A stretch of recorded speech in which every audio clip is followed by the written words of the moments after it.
So welcome to day one of the Bold Strokes Books Bookathon. Be sure to check our schedule because we will be hosting panels, readings, and Q&As with over 50 authors all weekend long. And if any of our books intrigue you, then you'll be happy to hear that we have a sale going on. So you'll have to visit the boldstrokesbooks.com website and you'll get 20% off all of our 2024 ebooks. So if you're joining us from Zoom and you only see my face, but not the face of my esteemed panelists, then you're probably in speaker mode. So just go to the top, click view, click gallery, and you'll see everybody on your screen. Little helpful tip for you. But maybe you're joining from Facebook or YouTube. And if you aren't joining there now, you can certainly catch all of our other panels there later in the week if you want to pop in over the weekend.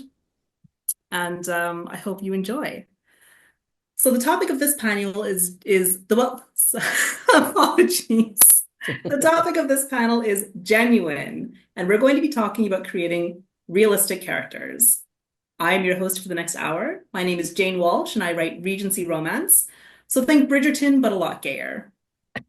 So I'm going to introduce the wonderful authors joining me today.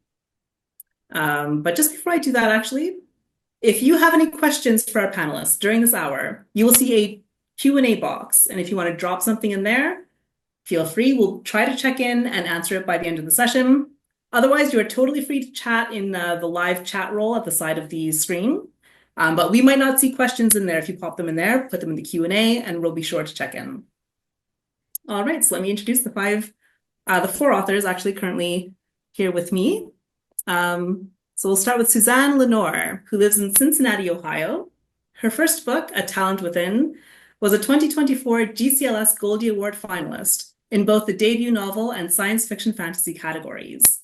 Suzanne is a technophile, video gamer, and history buff. At the moment, you can find her listening to French 79, rewatching Arcane, and playing Call of Duty. Her latest novel, Good Game, comes out on March 11th. Hello, Suzanne. Hope you can't see it. Oh, well. Or were you trying to hold up the book? The book. Well, check it out on the website, guys. Go to boldstrokesbooks.com and look for Suzanne Lenoir. Okay, so next up we have Frederick Smith, who's originally from Detroit, and he is the author of 6 romance novels set in LA and San Francisco that center Black and queer characters. His latest novel from Bold Strokes Books, One and Done, is described as a Black, queer, higher education Bay Area romance and came out in June 2024. A higher education professional by day, Frederick does student affairs and diversity and inclusion work at San Francisco State University. Fred is passionate about social justice, all things Beyonce, Black life, queer life, romance novels, books in general, and people pursuing and completing their educational goals. Welcome to the panel, Frederick. Nice to see you. Next up, we have Ali Valley, who is the author of the Devil series, the Forces series, and the Call series. Odds are good that people have read at least one of those. They're very popular. She's also written numerous standalones, and the newest she's working on is The Art of Love. Ali currently lives outside New Orleans, and when she's not writing, she loves working in her yard, fishing, cheering the LSU Tigers in any sport, collecting umbrellas, fountain pens, and antique bookends, which is a very interesting collection. Very diverse list. I love it. And learning new things like installing hardwood floors. Welcome, Ali. And then we also have joining us Angie Williams, who grew up in the dusty desert of West Texas, but always dreamed of living somewhere with actual trees. It took several years, including a few as a navigator on a Coast Guard cutter in the Bering Sea in Alaska, but she finally found her way to Northern California, where she lives with her beautiful wife, son, and a menagerie of dogs, a cat that's convinced she's a dog, and a snake. And I didn't even like saying that you have a snake in your house, but I'm happy that you're happy, Angie. Yeah, we don't Love tell that for people you. that are visiting until they're already here. Oh my goodness. She's a proud geek and lover of World War II documentaries. And we might be joined later by Jennifer Carter. And so if she gets a chance to join in, then I'll certainly introduce her there. But for now, let's get right into the questions. And don't forget, pop anything in the Q&A if you want to know anything from our esteemed panelists. So first, I think we're going to get started, and I'm just going to ask everybody, what are some of the techniques that you use to create believable and well-rounded characters? Suzanne, how about we start with you? Oh, put me on the spot. Um, I I would say the number one thing for me is backstory, because if I don't know why the character is doing the things they're doing, I have a hard time creating dialogue for them. I think that the more I understand what happened to them before I started the story, the more realistic their responses will be. So that's my short answer, and I'd love to hear what everybody else has to say. That's a great starting point. That's definitely a great answer. Ali, how about you? Like, what are some of the techniques that you use to create believable characters? Well, I live in South Louisiana, so there's no shortage of eclectic people that kind of stolen a little bit of personality here. Not enough that they would ever figure out who they are in the book, but I kind of the same thing. It's through find someone who's lovable enough that you would want to read about them, but interesting enough that it would keep the story moving. So, I just read from the Devil series in the last panel, and Kane is not someone maybe you should be cheering for. I mean, she's some head of the mob in New Orleans, but it's just I like to find characters who have some a little bit of flaw here and there. So what's a murder here or there? A So murder between friends. in between friends. So I think, but it's like I said, I've met people through my life, and Kane actually is based on a true person. They were just male, they weren't female, but switched it up a little bit. And he had a fascinating life, so I thought it should be in a book. That's amazing, but I hope the backstory isn't quite the same for its sake. Angie, how about you? Like, what are some of the techniques that you use for creating believable characters? I was thinking about this question, and I think honestly, being an only child has kind of helped because, I didn't have, and I lived in the country. And so I kind of had to, entertain myself a lot and kind of have friends and this is embarrassing, but with my horses and my dogs and like conversations in my heads and in my head. And I don't know, I think that was just kind of a good precursor to now making up stories between people, and having to come up with kind of both sides of a conversation and make it believable and realistic. And it's like these people are living in my head. That makes a lot of sense. I was a shy child and I had a rich interior world that I was very comfortable in. And the outside world, they could do their own thing, but I Yeah. had friends and my stories inside me. So that was Right. it was a lifesaver growing up. So Frederick, like, how about you? Like, what are some of the techniques you use for believable Yeah. characters?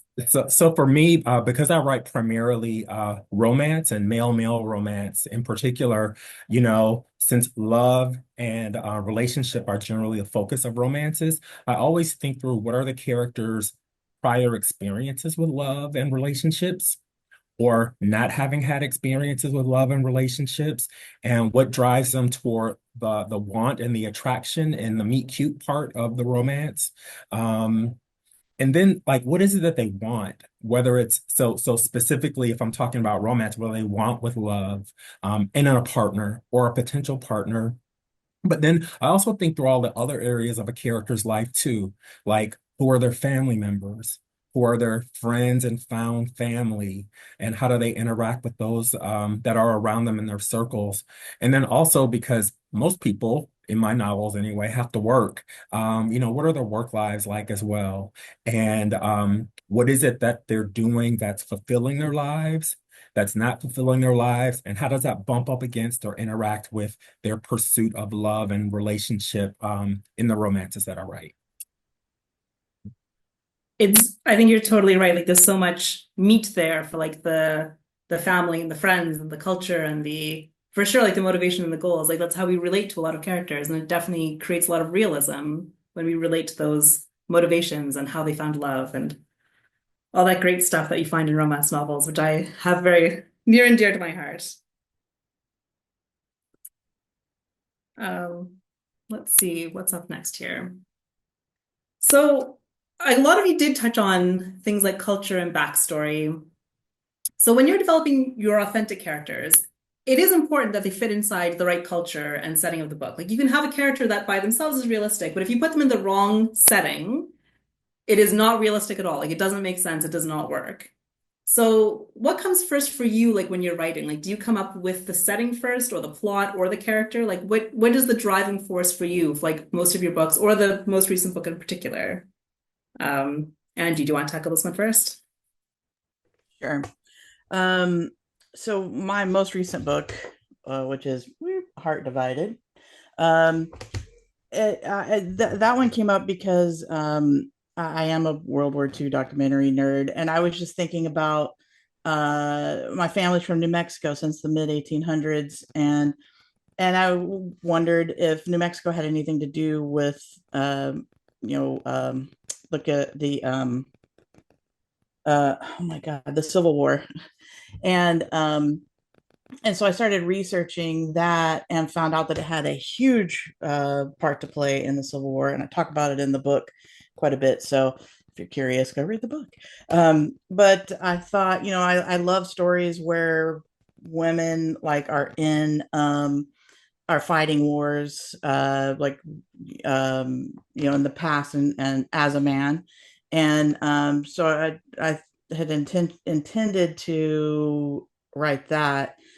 So that's kind of where I got the beginning of this. Is I wanted to write something where it was a woman, living as a man, and she had to leave her. There's a situation that happens, and she had to kind of flee from where she was in West Texas and fall in with the Confederate army that was there. And so the novel takes place after the war. But during that time that she fought in the war, he fought in the war, he realized that it wasn't just clothes that he was putting on. That this is who he had always been, and felt deeply that that he was a man, and no matter what his physical appearance was. And so I kind of pivoted in the book with that because it felt right with the character. But I came up with, the setting was kind of the original jumping off point, and then everything kind of unfolded from there. And would you say, like for you, like you had the setting already kind of fleshed out, did you deliberately choose character traits and a backstory for the character to really fit that setting? Or was that a character that you really wanted to write and then you kind of made it fit into the setting? Because like you can kind of go both ways, right? Like you can have an unusual character in the setting that you want, but you can also really go like, oh, this would go really well with that storyline and that history. I think more than any other book that I've written, this one, the characters evolved.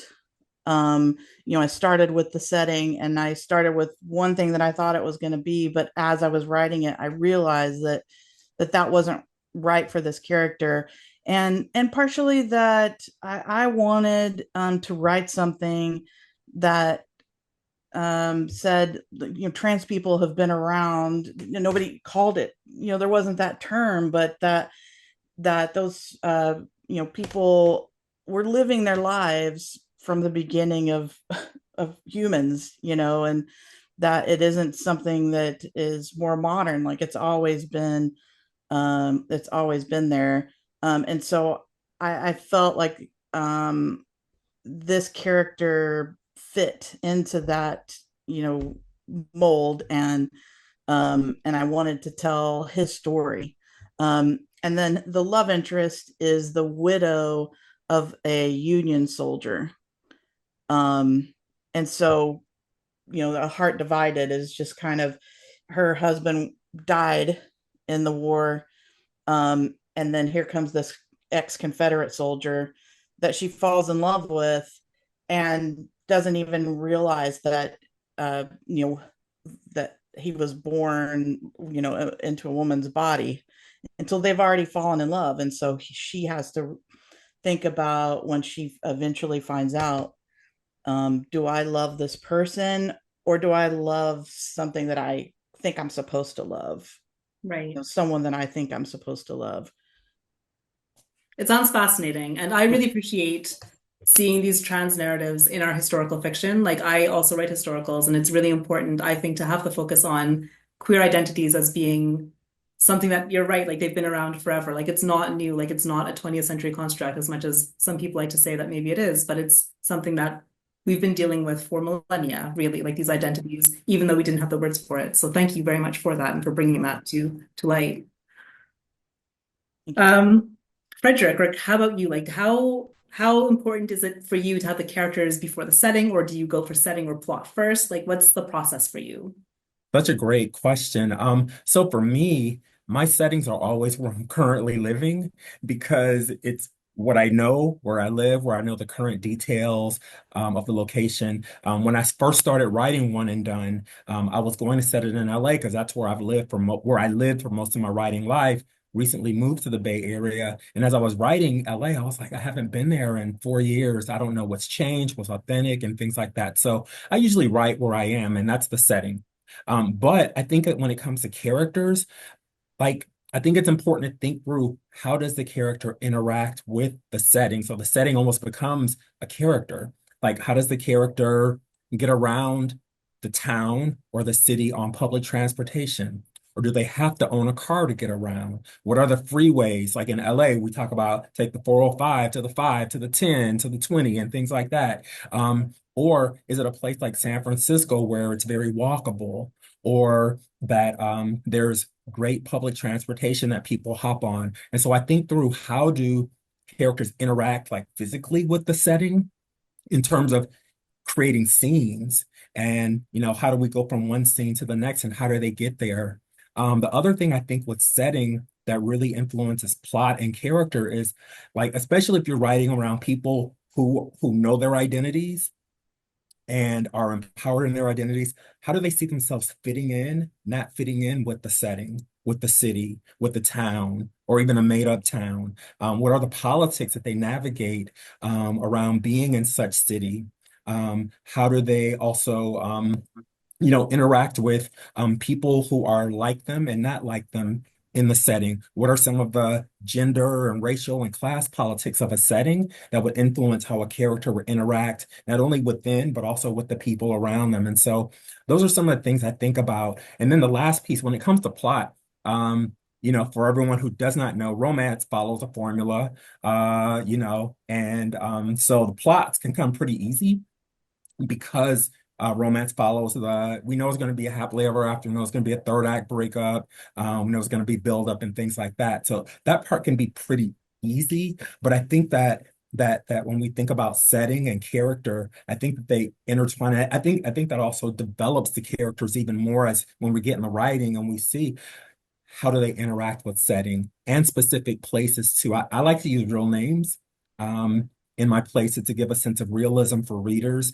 and so that it feels kind of current and direct for readers and for the characters as well. Those are a lot of excellent points, and I especially like how you talk about relating to your physical setting because, like, you're so right. Like, a character that owns a Tesla is a different kind of character than one that owns like a beat up Toyota, and another one that would take the bus and who doesn't have either. Like, it is really important when we think about the authenticity of these characters as to like what are the choices that they would have made, and like why do they have what they have in their life and how did they get there? Like, that's all, you're right, like it's all kind of intrinsically tied into the narrative and the character. Like, it's all about kind of how they got there and why they're getting there, and great points. So I see that we've been joined by Jennifer Carter. Hello, Jennifer. Hi, sorry for being late. No worries. So I'm just going to give you a quick introduction because I had introduced everyone else at the beginning. So I'm going to introduce you mid question. I hope you don't mind. So Jennifer Carter lives in Minnesota, and she enjoys juggling working, dreaming of starting her own nonprofit, playing board games, and exploring the world with her 3-year-old and 1-year-old. She's a longtime avid dungeon master, but only ever of Dungeons and Dragons, and collects female action figures. She writes world-building fantasy novels about powerful women falling in love with each other, of course. So welcome. Like we were just talking about, of course, creating believable characters. Like that's the panel that we're on today. And the question that we are answering is, when developing kind of authentic characters, is it important that they fit into the culture and setting of the book? And what comes first for you as a writer, like character, plot, setting? So if you want to just tackle that right away, then that would be great. Yeah, happy to do so. Thank you so much for the introduction. Yeah, I think that for me, I often think of that as the triangle, that whenever I get into like a writer's block, I shift from one of those three to the next. And really, it can start with any. But in the end, if they don't all three work really, really well together, it doesn't have legs to stand on. I think that's for me, at the end of the day, the setting drives the realism the most, kind of like what you were talking about with the car and with, being realistic, that we know a lot about these characters from the setting that they're in. I think that, because I do a lot of world building, I have to make sure that the world building is consistent and that the characters follow in that way. I have to get a lot of world building into not a lot of text because people don't want to read, an anthology of here is the world, an encyclopedia is what I'm looking for. They want it to be part of the character's experience. And so making sure that those work together, I think is absolutely essential with world building. I think you're totally right. Like the character, how you write the characters does a lot of the heavy lifting of the setting and informing like the reader of the social aspect of too, like of the fantasy worlds that you're creating. Like a lot of that comes through the dialogue and the how the characters interact. So that's a great point. Suzanne, do you have anything to add? Like, do you go for character first? Do you go for plot or setting? How's the process for you? Interesting. My first two novels were young adult fantasy. And there went my microphone. So in that case, I literally had the characters first. And so I created the world around the two characters. In the new novel, which is Good Game, this is a contemporary romance. And so in this case, it was actually the theme of the novel that came first, because I wanted to tell a story about how difficult it is for women in esports gaming. And that was all I was focused on at that point. Then I chose the two characters that I thought would best fit into a romance in that setting, and then moved out from there. It can happen that way sometimes. Yeah, like it really is interesting how each book sometimes has a different process entirely. And it's not always what you expect as a writer when you sit down to work on it. Like you think it might go one way and it just goes another way. Ali, how about you? Like what comes first for you? For me, it's always been the setting because I've always, thought of New Orleans as a character in my book. And I kind of, I guess, got to that point because if you've ever read any Anne Rice novel, Yes. she did a really great job of, even though not that I know of that there are any vampires in New Orleans, but maybe, you never know. What a crazy nightlife down there. I'm sure there's a Yeah, no, maybe so. Maybe I've never run into them, but she just, in one of the books, she described the night sky in New Orleans, and I said, I actually went outside. It was like, she's right. It's kind of okay. So from reading a lot, I just love New Orleans, and so most of my books are set here, if not in New Orleans, right in the surrounding areas of New Orleans. And it's a very unique culture. It's a very unique people. As far as anywhere else in the country, as we were just talking about this, a friend of mine just sent a question, like what would be served at a wedding in South Louisiana? And it's probably not the same thing that would be served in a wedding in San Francisco, unless you're from New Orleans. So it would be something, like gumbo or jambalaya, something like that. So it's a unique culture, it's a unique food. But sometimes the setting can, you want to write a story just because the setting was so nice. This past summer, we went to Sicily, and we spent a couple weeks in Sicily. We went to Malta, and then we ended up in Venice. And I think I was in Venice about, I'm going to age myself a little bit, about 40 years ago. It was the last time I had been in Venice. And I found out this time there's a lot more people. But one night we went and we passed by, and there was the Florian, which is one of the oldest coffee shops in the world. And it's this fantastic, it's got like 6 different rooms. Each room has a theme, it's like the courtesan room, the music room, all this other stuff. They were playing a lot of the music outside from The Godfather. Which I thought was they kind of embrace it. This is where Cosa Nostra is from. But we sat and had like a late night snack. We had coffee, a drink, and the next day I took a tour, and they were talking about the Florian, and they said the Florian's been around, and one of their most famous patrons that used to spend his whole day there was Casanova. And it was like, wait, what? So I have, going to sign a contract for the Ghost of Casanova, and it's going to be set in Venice this time. So I'm going to venture outside of New Orleans to. So I took a bunch of copious notes while I was there. So it'll be in Venice the next time. So So it's really sometimes the something that setting is is so kind of wonderful that you just have to jam a story right, it into just it. sprang upon you as you were there. Like, so it's the perfect Exactly. marriage of setting and character just kind of all came to you at once. Yes. So, but like Frederick, most of the play, I mean, sometimes I do change the name because some of the main characters actually work at some of these places. But if you've been to New Orleans, one of the things that sets New Orleans apart from pretty much everywhere, is the food. I think Tennessee Williams was the one that said, there's New Orleans, San Francisco, and New York, and everywhere else is Cleveland. Not to insult anyone, but our food is so, so good. So when Keegan Blanchard is one of the main characters, but so Blanchard's in the books is actually Commander's Palace. If you've ever been to New Orleans, it's in the top 5 restaurants, not just in New Orleans, in the United States every year. So it's very, very good. So sometimes the setting is just too good to pass up. So you just have to drop people into it as you go Well, it's along. certainly a rich history and a lot of inspiration that comes from places like that for sure. So you've chosen a great setting to do that in. Definitely. All right, so we talked a lot about culture, about environment, about space, and that kind of social aspect, I feel like, of creating characters. And now I just want to talk a little bit about the physical side, because I know that some authors have very strong opinions on how much physical attributes to put into the book. And I actually thought of this question when I was looking at the covers of all of your books, because most of you have chosen covers that don't have like a person on the front cover.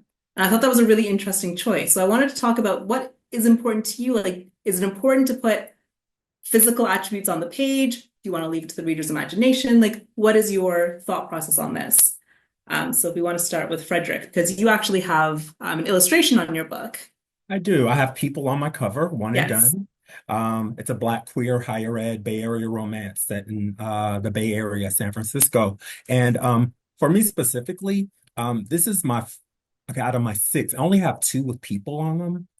No, 3 with people on them. But to me, it was important, one, because when I worked with the cover artist, and had him read the first like 3, 4 chapters to get a sense of who they were. I knew specifically I wanted people on the cover because I wanted to, one, I just think in terms of marketing and what Ray eventually created is just really beautiful. And I also wanted to paint a somewhat of a picture for potential readers that when they walked into a bookstore or looked at a website or looked at an Instagram, that the colors and the people and the physical attributes would just pop out. And also because I know that I can speak for myself, I like seeing people on covers and I like seeing representation of people who look like me on covers too. I think that's really important in terms of role modeling and helping young people see themselves in queer spaces, etc. Try not to paint too much so that people can then use their own imaginations in terms of like when characters are moving or what they're wearing and things like that. But for me, I think it's important for me to have a clear idea of what characters look like so that I can write to them. And then I think that for me, in terms of covers, I tend to lean toward the books that I read and buy have people on them. Now, what's interesting, but it's political, we don't have to go into it now, is which communities decide how they're going to describe their characters in terms of ethnicity or skin tone and things like that. Or is there kind of like a blank template or an assumption that characters are XYZ as opposed to describing them physically and ethnically and things like that. And so that's a whole nother conversation. But for me, I do like covers with people, and I like having an idea in my mind so that it helps kind of guide readers to a book, and it helps them then kind of do their own imagining around who and how the characters are. Those are excellent points. And I think that's really important for all of us as authors to think about. Like you're right, like might not be the panel for that discussion, but I think it's excellent to bring that up and that it is something that we all should be focusing on and thinking of like when we create our characters, especially for the readership of the 21st century and especially like for a queer audience. Like we're really trying to reach a lot of different people that might have different gender expressions, different racial backgrounds. Like it's important to reach those people and to make sure that we're representing everyone that we want to represent. Like that's really excellent points. Suzanne, you do not have anything on your cover with a person. You have I was about to ask you to put your book up, but you tried that earlier. I tried it. Yeah, I can try again, but I don't. No, there you we can go. sort of see it. Well, I'm sorry, I got a green screen going with it. There's a game controller and some lipstick. So was that a conscious choice for you, like to steer away from a physical? Okay, well, really, it has to do with the fact that I've worked in marketing for like a long time, most of my career. I'm a techie, so I do programming, but I've worked with creatives my whole career. And so I'm really particular when it comes to design. So for me, it's just hard to let go of that control. And so I've art directed all three of my covers at this point. And so, yes, it was a conscious choice to go without characters on the cover. One of the reasons, interesting enough, is what Frederick was talking about. One of my characters, very consciously, is a quarter Korean. And it's a very small piece of her backstory that's there for a reason.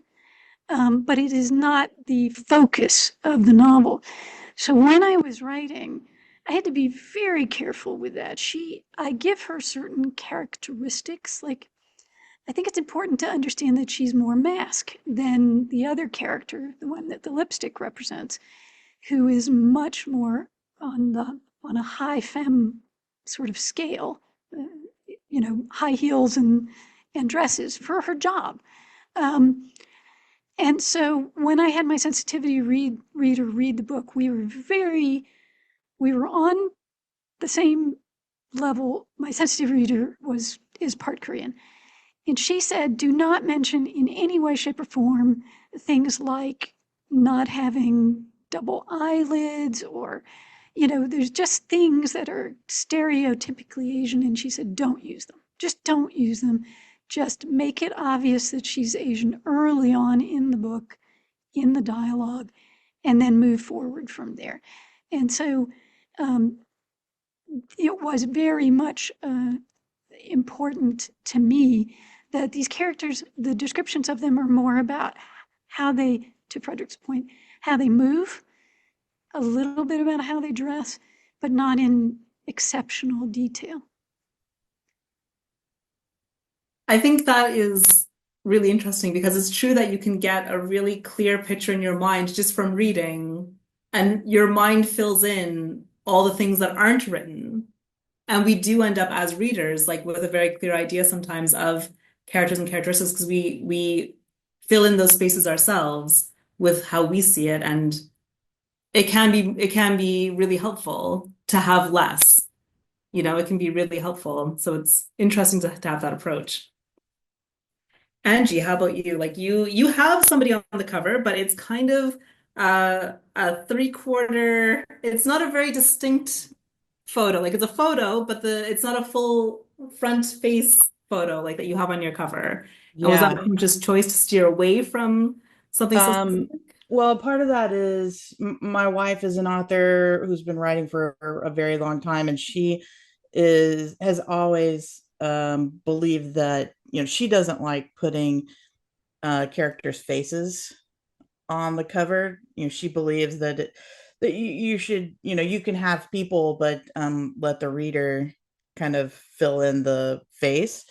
And so, I mean, we've been together for 20 years, and so that's just kind of, you know, how she's always believed, and so what's kind of been drilled into my head. But also it's interesting because it is almost impossible to find uh kind of a believe like a photo for a cover that is like a believable mask um person that would fit the setting of the book that you're, because there's just so few mask people, um and so almost always have to find a photo of a more feminine woman.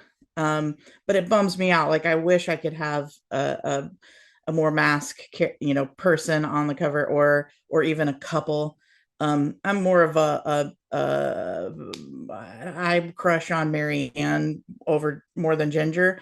So you know, I kind of like the girl next door look. My wife looks like Velma and and Lisa Loeb. So that's kind of, you know, what I like. But it's hard to find, you know, characters that are going to be masked and then more of a femme character. And so it's a really weird balance. I'm like, I've thought, oh, maybe in the future I'll do more of a art, you know, artistic, like, you know, find somebody to draw the characters for me. But then again, I don't know. Like, do I want to do the face or stick with what what I've just always, you know, kind of done, where it'll have somebody but not show their face. It is It's very weird. challenging, especially for historicals, because I write historicals myself, and I do put people on the covers. Like I always choose photos of people, but it's very difficult to get something that represents kind of the historical period that you're looking for, and also kind of the character that you're looking for. And I totally agree. There's a huge lack of kind of more butch or mask historical stock photos to choose from for photos Yeah. for historical cover art. Like it's actually like a real challenge, and I've seen a couple, like there's a few more that have emerged in recent years, but it's really slim pickings. Yeah. So I totally understand the drive to maybe veer away from photos It's on the funny. cover. It's funny because, you know, in this, I don't know if anybody can see, but in this cover, like it is just a woman in a prairie dress in like a field of wheat. And I did get a comment, I think it was on Amazon, that was like, oh well, that picture, the, you know, the cover doesn't look like it would be from the time period, or something like that. And I'm just like, it's just a woman in a white prairie dress in a wheat field. They had wheat fields. Newsflash, there weren't cameras. So no, it's not a Right. picture Right. that you would see from that era. No, it's Yeah, not. totally. And then in the book itself, like, do you have a lot of physical description or do you leave that more to the imagination, like textually? I do some. I don't I don't spend like a lot of time on those. I think it's always funny when people will write and they'll do a lot of description on the clothes, and they'll just be very like, they'll talk about the designers, or like names, and this would be on, you know, in more modern books, like the designers of the clothes, or like, oh, it's kitten heels, or I don't even know what designers like. And it's so funny because I always have to look it up. I'm always like, okay, what is a is a maxi dress a thing? I can't remember, but there's just like things, and I'm like, okay, I don't wear dresses. I don't know what any of this is. I have to look it up and look up pictures. And I'm like, okay, yeah, so that's hot. I like that. But so I don't do any of that. It'll just be like, Okay. um, brown belt and, jeans or boots or, kind of basic descriptions of things. I And would most of my definitely, novels are set, set, current time period. Just this is my only historical novel, so um, but yeah, I don't ever talk about details about the clothes unless it's like a pattern. Like I had a girl that had a like a white dress with little blue flowers. You know what I okay. mean? Just basic things like that. But again, it was just like a dress. I think I said sundress because I do know what a sundress is. So you let the audience, the reader understands they wore clothes. I can just Sure. assume they wore clothes. Close. We can move on from here. All of her Yeah. naughty bits were covered in public. When appropriate, yes. Yes. Jennifer, how about you? Like, you also don't Yeah. have a photo on your cover? Oh, yeah. Yeah, I'll snag those. Yeah, I mean, for me, I want it to communicate fantasy, and I want a woman there somewhere. So, like, the first one, I had a silhouette Okay. that I wanted to be fantasy, but like, I mean, she's supposed to have braids, and this was as close as I could get because I've got my characters in the first book. I describe a lot about them because I describe their culture. So I describe the way that they wear their hair, the color that it is, the way their body structure is, what clothes they wear, in order to give a really good sense of culture. And so it makes it really hard to find pictures. And it's kind of that concept of they didn't have cameras then. So I either get people in cosplay who are like really sharply defined, or I have to have somebody's drawing. And that, is a lot more intricate. If I really wanted someone to draw my character, that would be a whole process. And so it's more about finding something that says, there is a woman and she looks moderately something like this. And like in my most recent, there are technically two women right there. Okay. But like it's about the setting and it's about saying this is fantasy. But I definitely, for me, I have a strong image of what these people look like. I usually go online and I find pictures, and I search until I find somebody where I'm like, okay, this, but she would be a little bit stronger and a little bit bigger, or this, but she's a little bit older. Things like that until I have something that I can say close enough. But then as far as the reader goes, I'd rather them have their own image because I know that when I read a book, I often like I'm the reader who am halfway through the book and I go, "Oh, she's taller? I thought she was the shorter one." I flip back and like literally on page 2, they're like, "She's much taller." Like, "Oh, clearly I didn't listen to that." So I figure that there's a good portion of my readers that probably do the same thing. And so I want to fulfill for those who really want an image in their brain. I'll talk about the clothes. I'll talk about the pieces that are important, but like let people put the rest together because they're probably going to anyway. And I'd rather not them get too far in and be like, but I thought, at least in my head, it was. So I think that that's big. And again, it depends a lot on what the setting and the world building is. The first book, in the Empress, or sorry, talking about my next book, in The Witch Queen's Mate, there's a level of there are two different cultures, and so I need to highlight the ways that they're different. In my new book of Auras and Shadows, they're from the same culture, so it isn't as important. It's much more about what is the caste difference? What defines her caste? How do people interact with her? That's much more important. And we delve into eventually discovering like she always wears purple, and that's important. But you don't know that until you're halfway through the story, at which point you learn that she wears purple because she knows she wears purple. Everybody knows she wears purple. But I don't need you to know it until it becomes important. That's a great point, is that a lot of these descriptions that we put in, there has to be a reason that you're putting anything on the page, right? Because you can't just have pages and pages of exposition and description that doesn't really serve the reader or the story. Like there has to be purpose and intention, and it has to really, meld together. Like, of course, you have to have description, but to a certain degree, and the timing of it can be really important, and that's a really interesting thing to consider. Ali, how about you? Like you don't typically have people on your covers, I don't think. Yeah, I was just looking at all my covers. I think this is one of the only ones, The Inheritance. It's kind of Yeah. kind of see your face, but not really. No, I've always been, the cover is important, but like when I go to read a book, I'm more interested in the story, and I really want the cat, like, for you to come up with whatever face you want to put in onto the character.